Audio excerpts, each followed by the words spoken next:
എൻ്റെ ഇത്രയും കാലത്തുള്ള ലൈഫ് ജേണിയിൽ ഞാൻ പോയ കുറേ സ്ഥലങ്ങളുണ്ട്.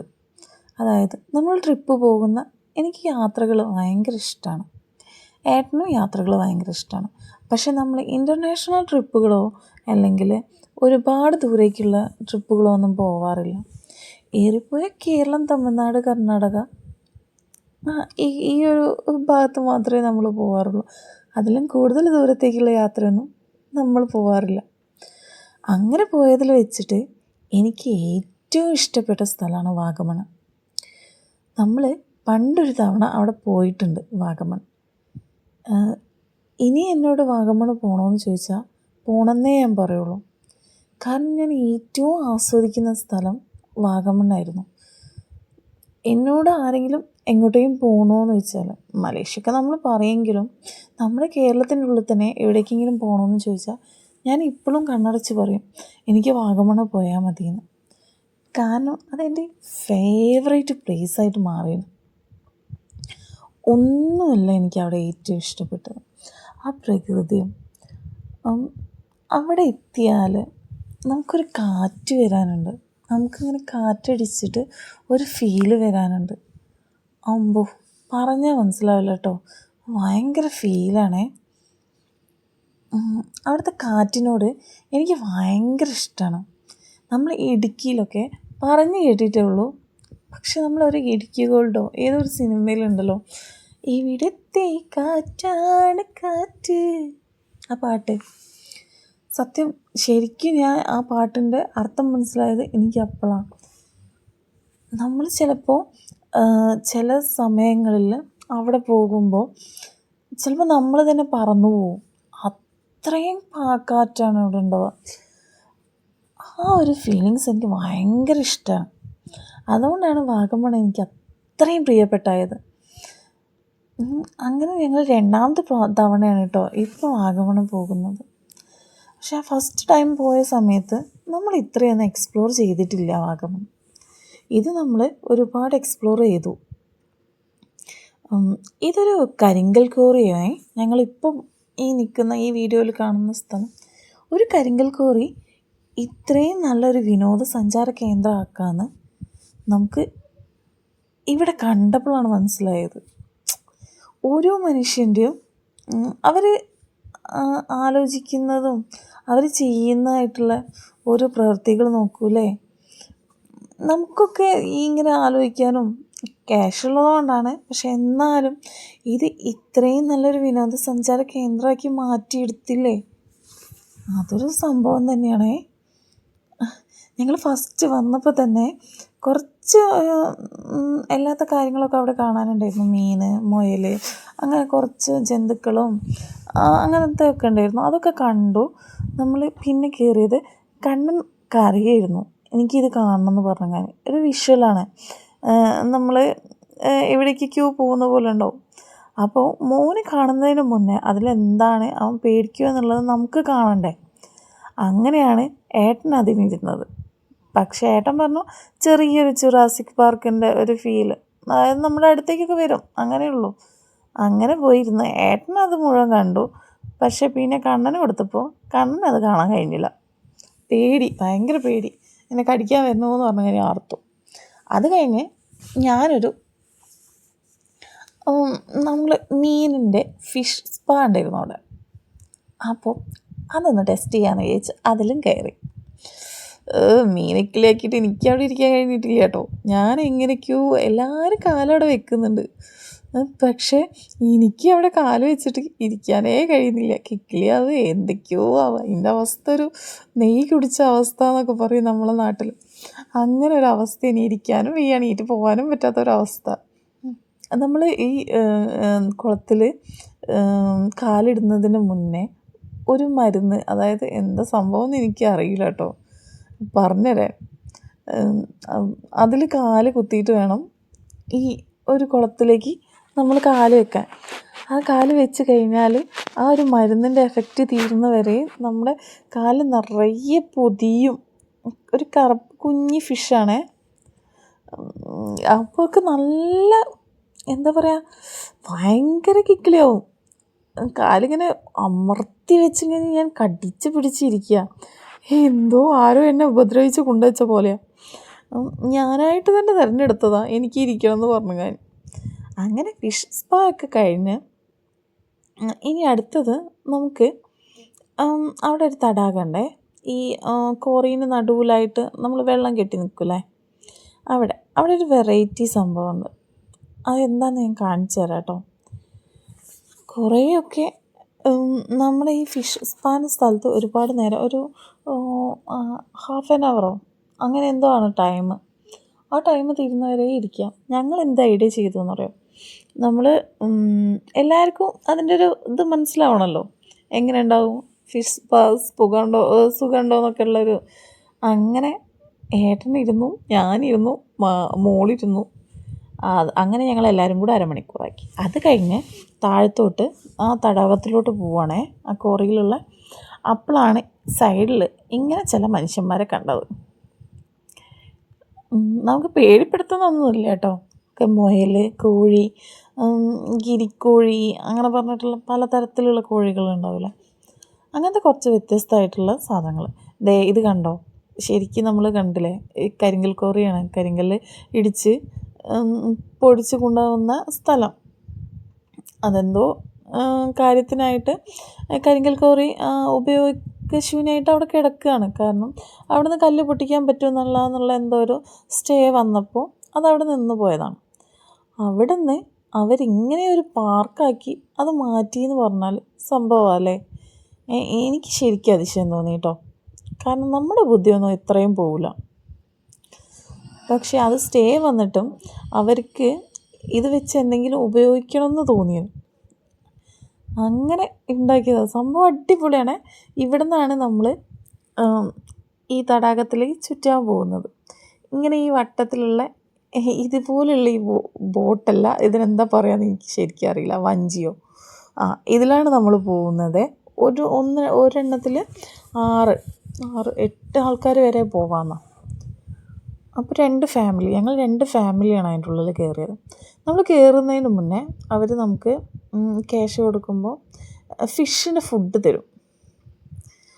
നമ്മളത് മേടിച്ച് ഫുഡൊക്കെ വഞ്ചിയിൽ വെച്ച്, പിന്നെ ജാക്കറ്റ് ഇട്ട്, നമ്മൾ സേഫ്റ്റി ജാക്കറ്റ് വേണമല്ലോ. കാരണം ഈ തടാകങ്ങളൊക്കെ കാണുമ്പോൾ എനിക്ക് കയറാനൊക്കെ ഭയങ്കര ഇഷ്ടമാണ്. പക്ഷേ ഞാൻ പിന്നെ ആലോചിക്കും, എനിക്ക് നീന്താനേ അറിയില്ല. നമ്മൾ ഓരോ പൂള് കാണുമ്പോഴും കാണുമ്പോഴൊക്കെ നമ്മൾ വിചാരിക്കും ഇറങ്ങണം, കളിക്കണം. ഞാനങ്ങനെ ഇറങ്ങാറുമുണ്ട്, കളിക്കാറുമുണ്ട് കേട്ടോ. അങ്ങനെ ഇല്ല എന്നുള്ളതല്ല, എല്ലാം ചെയ്യുന്നുണ്ട്. പക്ഷേ നമുക്ക് പേടിയാണ്. ഇങ്ങനെ സേഫ്റ്റി ജാക്കറ്റോ എന്തെങ്കിലും ഇട്ടിട്ട് വേണം. കാരണം എന്താണെന്ന് വെച്ചാൽ എനിക്ക് നീന്താൻ അറിയില്ല. നീന്താൻ അറിയാത്തത് വലിയൊരു പോരായ്മയാണ് നമ്മുടെ ലൈഫിൽ. ഞാൻ വിചാരിക്കാറുണ്ട് എന്നെപ്പോലെ ആവരുത് എൻ്റെ മക്കളെന്ന്. കാരണം നീന്താൻ അറിയാമെന്ന് പറഞ്ഞാൽ അതൊരു സേഫ്റ്റിയാണ്. അഥവാ എങ്ങാനും വെള്ളത്തിൽ എപ്പോഴെങ്കിലും ഒന്ന് വീണ് പോവുക എന്തെങ്കിലും ആയിട്ടുണ്ടെങ്കിൽ നമുക്കൊന്ന് നീന്തി രക്ഷപ്പെടാനെങ്കിലും ശ്രമിക്കാം. പക്ഷേ ഞാനൊക്കെ ആണെങ്കിൽ അവിടെ കിടന്ന് മുങ്ങി ചാവുകയുള്ളൂ. ഇതാണ് ഞാൻ പറഞ്ഞത്, ഫിഷിൻ്റെ ഫുഡ് അവർ നമുക്ക് തരും. നമ്മളിതിങ്ങനെ ഇട്ടുകൊടുക്കുക, ഫുഡ് ഇങ്ങനെ ഇട്ടുകൊടുക്കുക. മക്കൾക്ക് തന്നെയാണ് പണി. ആ വരുന്നത് നോക്ക്, നമ്മുടെ വഞ്ചീൻ്റെ നേരെ ബാക്കിലായിട്ട് ഇങ്ങനെ നടന്നുകൊണ്ട് വരും. ഫിഷ് വരുന്ന വരവാണ് അവർ. ഒരുപാട് ഫിഷ് എന്ന് പറഞ്ഞാൽ ആ ഒരു തടാകം നിറയെ ഫിഷാണ്. ആ തടാകത്തിൽ നിറച്ചും ഫിഷാണ്. നമുക്ക് കണ്ടാൽ കണ്ണിന് കുളിർമയാകുന്ന കളറ് ഫിഷ്. അതേ നോക്കൂ, അയ്യോ, ഫുഡ് തോനിട്ട് കൊടുത്തിട്ട്, മക്കൾ ഫുഡ് തോനിട്ട് കൊടുത്തിട്ടാണ് ഇത്രയും ഫിഷ് ഇങ്ങനെ വയറ്റിൽ വരുന്നത്. സത്യം അതിനെ പിടിച്ച് ഞാൻ വീട്ടിൽ കൊണ്ടുപോകാൻ തോന്നിയിരുന്നു. കാരണം ഇത് ഫുൾ പ്യുവർ വൈറ്റായിട്ടുള്ള ഫിഷ്, പ്യുവർ ഓറഞ്ചായിട്ടുള്ള ഫിഷ്, പിന്നെ വൈറ്റും ഓറഞ്ചും കൂടെ ഉള്ള ഫിഷ്. എനിക്കറിയില്ല എന്താ പറയാന്ന്, അത്രയും ഭംഗിയായിരുന്നു. ഞാൻ കരുതാറുണ്ട് എന്ത് രസാലേ, എന്തൊക്കെ ഐഡിയകളാണ് മനുഷ്യൻ്റെ മനസ്സിൽ വരുന്നത്. ഇതിപ്പോൾ നമ്മൾ ഫുഡ് കഴിയുന്നവരെ നമ്മുടെ ബാക്കിൽ വരും. ഇത്ര നമ്മുടെ വഞ്ചീൻ്റെ ചുറ്റോറും ഉണ്ട്. അങ്ങനെ ഒരുപാട് വഞ്ചികൾ ഈ ഒരു തടാകത്തിൽ പോകുന്നുമുണ്ട്. ആ വഞ്ചീൻ്റെ ബാക്കിലൊക്കെ ഇത്രയും മീനുകൾ പായുന്നുമുണ്ട്. അതാണ് സംഭവം. അപ്പോൾ അത്രയും മീൻ ഈ തടാകത്തിനുണ്ട് എന്നല്ലേ ഇതിൻ്റെ അർത്ഥം.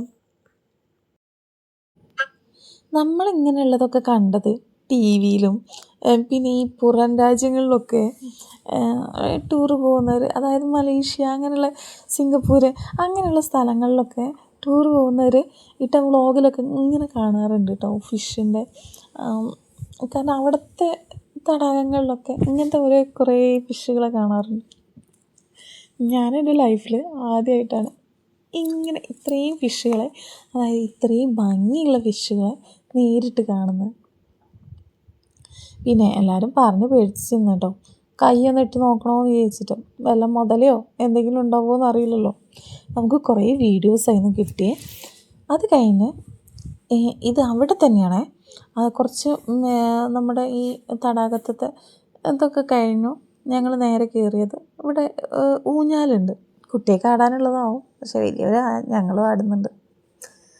എങ്ങനെ റിലാക്സ് ചെയ്യാൻ, അത് കഴിഞ്ഞു റിലാക്സ് ചെയ്യാനുള്ള കുറച്ച് സ്ഥലങ്ങളുണ്ട്. ഊഞ്ഞാൽ മാത്രമല്ല, കുറച്ച് അങ്ങോട്ട് ഒരു പാർക്ക് പോലെ ഉണ്ട് ചെറിയ. പക്ഷെ നല്ല വെയിലായിരുന്നു. വെയിലിൻ്റെ ചൂട് നമ്മളറിയില്ല, കാരണം കാറ്റുകൊണ്ട് വെയിലിൻ്റെ ചൂട് അറിഞ്ഞിട്ടേ ഇല്ല. ഒരു വെയിലാണെങ്കിലും അത് നല്ലൊരു സുഖമുള്ള വെയിലായിരുന്നു. വെയിലിന് സുഖമെന്ന് വിചാരിക്കണ്ട, പക്ഷെ നല്ല അടിപൊളി ഒരു കാലാവസ്ഥയായിരുന്നു. നമുക്ക് വെയിലുണ്ടെന്ന് കരുതിയിട്ട് അങ്ങനെ വെറുപ്പിക്കലൊന്നും ആയില്ല. മക്കളും അച്ഛന്മാരും ഒക്കെ അതാ ഊഞ്ഞാലാടുന്നു. കുട്ടികളെ ഊഞ്ഞാൽമേലാണ് ഈ തന്തമാർ വന്നിരുന്ന് ആടുന്നത്. സെക്യൂരിറ്റി കണ്ടാൽ ചിലപ്പോൾ പിടിച്ച് പുറത്താക്കും. അങ്ങനെയാണ് ഇവരാട്ടം. അത് കഴിഞ്ഞ് മക്കൾ വന്ന് കച്ചറുണ്ടാക്കി അച്ഛന്മാരെ ഇറക്കി. ഇനി മക്കളാടട്ടെ പറഞ്ഞു. അങ്ങനെ 2 അച്ഛന്മാരിൽ നിന്ന് മക്കളാട്ടുകയാണ്. അതിനിടയിൽ നടുവിൽ കൂടെ വേറൊരു അച്ഛൻ കുട്ടീനെയും കൊണ്ടിരിക്കുന്നുണ്ട്. ഇത് ഫാമിലി ഊഞ്ഞാലാട്ടം. ഇത് മൊത്തത്തിൽ ഫാമിലീൻ്റെ ഊഞ്ഞാലാട്ടമാണ്.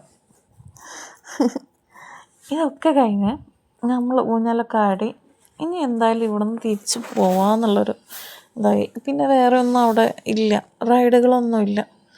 അപ്പോൾ കരുതി ഇനി തിരിച്ച് പോകാമെന്ന്. അപ്പോഴത്തേക്ക് മോള് ഷൂ അഴിച്ചിട്ട് പിന്നെ അത് കെട്ടിക്കൊടുക്കാൻ അച്ഛനോടൊക്കെ പറയാം. പിന്നെ ഞങ്ങൾ നേരെ വണ്ടിയിലോട്ടൊക്കെ കയറി. നമ്മൾ ബസ് കയറി ഇരുന്ന് കുറച്ചൊന്ന് ചാരിയപ്പോഴത്തേക്കും അടുത്ത സ്പോട്ട് എന്ന് പറഞ്ഞാൽ നമ്മളവിടെ നിർത്താൻ പറഞ്ഞതാണേ. തേയിലത്തോട്ടം കണ്ടാൽ നമുക്ക് അവിടെ നിർത്തിയില്ലെങ്കിൽ ഒരു സമാധാനം കിട്ടില്ല. തേയിലത്തോട്ടത്തിൽ നിന്ന് 2 റീലൊക്കെ എടുത്താലേ നമുക്കൊരു സമാധാനം കിട്ടുള്ളൂ. ഈ നമ്മുടെ ആ തടാകത്തു നിന്ന് ഞാനൊരു റീലെടുത്തത് കാട്ടിത്തരാവേ.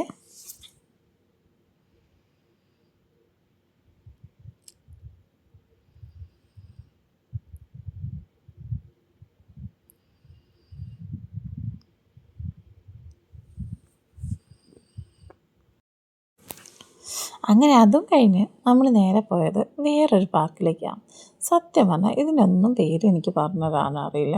ഞാൻ എക്സ്പ്ലോർ ചെയ്തത് ഞാൻ എൻ്റെ ഭാഷയിൽ പറയുന്നതേ ഉള്ളൂ. എനിക്കിത് ഡീറ്റെയിൽ ആയിട്ട് ഇങ്ങനെ പറഞ്ഞു തരാനൊന്നും അറിയില്ല. നമ്മളിവിടെയൊക്കെ പോയി എന്തൊക്കെ കണ്ടു അങ്ങനെ എനിക്കറിയുന്ന പോലെ എക്സ്പ്ലോർ ചെയ്തത് പറഞ്ഞു തരിക, അത്രയേ ഉള്ളൂ. അടുത്തത് പോയത് നമ്മളൊരു പാർക്കിലോട്ടാണ്. അപ്പോൾ ഒരുപാട് റൈഡുകളുള്ള പാർക്കിലോട്ട് കേട്ടോ. നല്ല തിരക്കായിരുന്നു അവിടെ, നല്ല തിരക്കുണ്ടായിരുന്നു.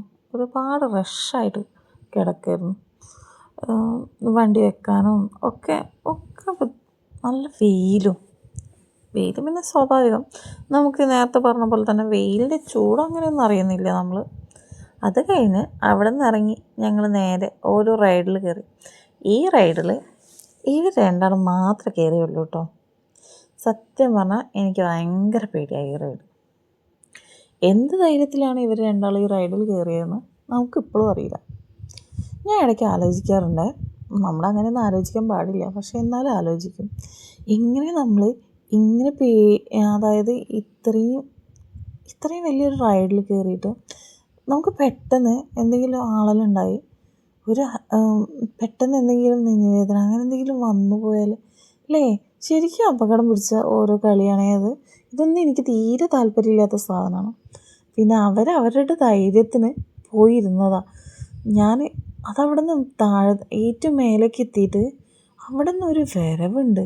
ഓഹ്, നമ്മളറിയൂല. ഞാൻ വീഡിയോ എടുത്തതിൽ പോലും കിട്ടിയില്ല എനിക്ക്.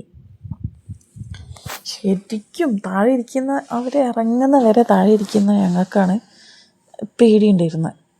അവർക്ക് പേടിയുണ്ടോയെന്നുള്ളത് അറിയില്ല കേട്ടോ. ഇറങ്ങി കഴിഞ്ഞിട്ട് പറഞ്ഞുതരാം. പേടിക്കാൻ രണ്ടാളും പേടിച്ചിട്ടുണ്ട്. കാരണം മേലെ നിന്നൊരു ഇടലുണ്ട്. ആ ഇടുമ്പോൾ ആരുടെ പള്ളേന്നാണെങ്കിലും ഒരു കാളലുണ്ടാവും. ഇത് ആകാശത്ത് പറക്കുകയാണ്. പക്ഷെ എന്താ, നമുക്ക് പേടിയാവും കാണുമ്പോൾ. എൻ്റെ ഏട്ടന് ഇത്രയും ധൈര്യം ഉണ്ടെന്ന് അന്നാണ് എനിക്ക് മനസ്സിലായത്. ഒരു പൂച്ച കുറുകെ ചാടിയാലും കൂടെ പേടിച്ച് പായുന്ന ടീമാണ്. അങ്ങനെയുള്ള ആളാണ് ഇമ്മാതിരി ഇത്രയും വലിയ ഇതിലൊക്കെ കയറിയത്. ഞാനും ഒരു റൈഡിലൊക്കെ കയറി പേടിച്ച് പേടിച്ച് പേടിച്ച്. സൈക്ലിങ് ഉണ്ടായിരുന്നു. അതേ ആ ദൂരത്ത് കാണുന്ന കമ്പിയില്ലേ, കമ്പിയിലൂടെ സൈക്കിൾ ഓടി വരിക. ഫ്രണ്ടിൽ കൂട്ടുകാരനിരുന്ന് പോകുമ്പോൾ ബാക്കിൽ ഞാനിരുന്നു. ഞാൻ ആവുന്നതും പറഞ്ഞു ഞാൻ വരുന്നില്ല എന്ന് പറഞ്ഞ് ഒരുപാട് കാരണം. അപ്പോൾ എന്നോട് ഏട്ടാ ചോദിച്ചു, എനിക്കെന്നെ വിശ്വാസമില്ലേ, ഈ എൻ്റെ പുറകെ വരില്ലേ? ഞാൻ വിശ്വാസമുണ്ട്, ഞാൻ വരാം അങ്ങനെയൊക്കെ പറഞ്ഞ് ഞാൻ വലിയ സംഭവമായിട്ട് കയറാനൊക്കെ പോയിരുന്നു. എൻ്റെ പൊന്നോ, ഞാൻ ആ സൈക്കിളിൽ കയറിയത് എനിക്ക് ഓർമ്മയുള്ളൂ. ഞാനിങ്ങനെ കരുതുക ആ സൈക്കിൾ ഓടുമ്പോൾ ഞാനിപ്പോൾ വീഴും. എനിക്ക് ഉറപ്പായിരുന്നു ഞാൻ താഴത്ത് വീഴും. എൻ്റെ മനസ്സിങ്ങനെ പറയുക താഴത്ത് വീഴും ഞാൻ എന്ന്. ഭയങ്കര പേടി. പിന്നെ ഇങ്ങനെയുള്ള ഓരോ റൈഡിലും ചെറിയ ചെറിയ റൈഡ്സുകളുണ്ടായിരുന്നു. അങ്ങനെ പേടിക്കാനുള്ള റൈഡൊന്നുമല്ല, ഇതൊക്കെ നമ്മൾ ചെറിയ കുട്ടികൾക്കും ചെയ്യാൻ പറ്റാവുന്ന കുറേ റൈഡുകളുണ്ടായിരുന്നു.